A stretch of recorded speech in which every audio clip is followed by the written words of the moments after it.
Hello fellow gardeners and soil enthusiasts, welcome back to the Humus Heritage channel, where we believe that the secret to extraordinary gardens lies beneath our feet. Today, we're diving into one of nature's most underappreciated gifts, grass clippings, and revealing how this readily available resource can transform your garden from struggling to spectacular without spending a fortune on amendments.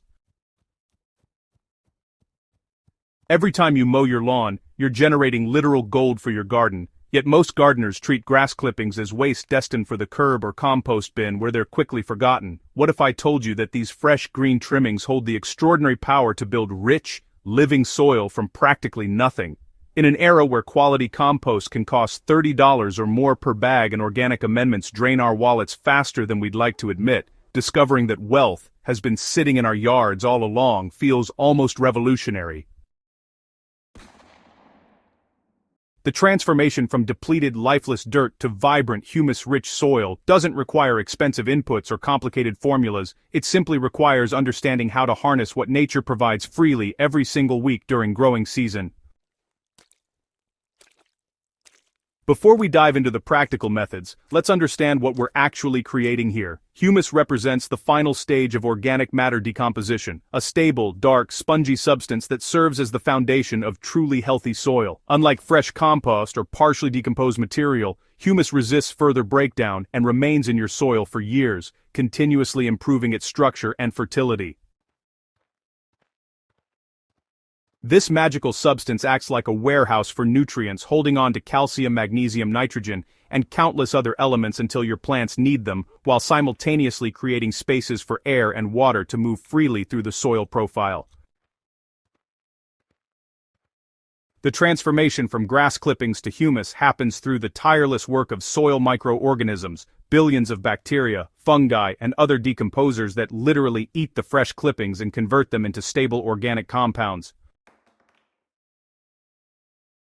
Now, let's get practical. The beauty of grass clippings lies in their nitrogen-rich composition and their sheer availability throughout the growing season. When collecting clippings, fresh is generally better than dried, though both work wonderfully when handled correctly.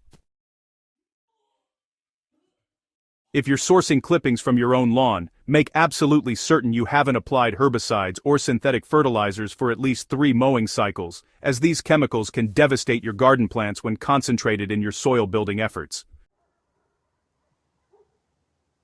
For those working with limited space or wanting to build soil directly where you'll be planting, the no-dig mulch method offers remarkable simplicity and effectiveness. Begin by laying down cardboard over your future garden bed, overlapping edges by several inches to prevent weeds from sneaking through.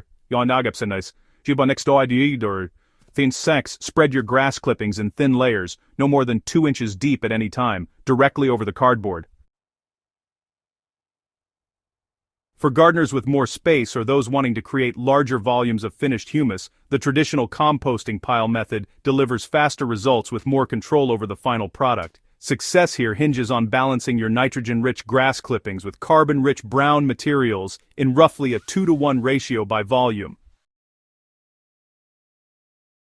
Dried leaves work beautifully, as do shredded newspaper, cardboard pieces, straw, or even wood chips for slower decomposition. Build your pile in alternating layers, starting with coarse materials like small branches at the bottom for drainage and airflow, then alternating thin layers of grass with thicker layers of browns.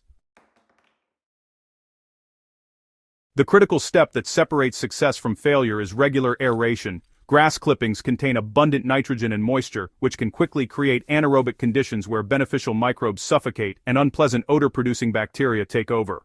Turn your pile weekly using a garden fork or compost aerator, mixing the materials thoroughly to reintroduce oxygen and distribute moisture evenly throughout.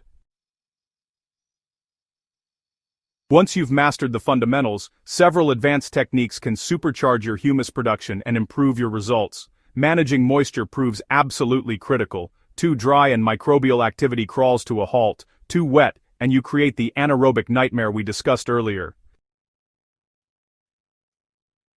Consider introducing finished compost or a commercial microbial inoculant to your grass clipping pile, especially if you're working with poor quality soil or starting your first batch. These additions seed your pile with diverse beneficial organisms that jumpstart decomposition and ensure a rich microbial community develops. The transformation you'll witness in your garden after building humus-rich soil extends far beyond immediate fertility. Water retention improves dramatically as humus acts like millions of tiny sponges throughout your soil, reducing irrigation needs during dry spells while also improving drainage during heavy rains through enhanced soil structure.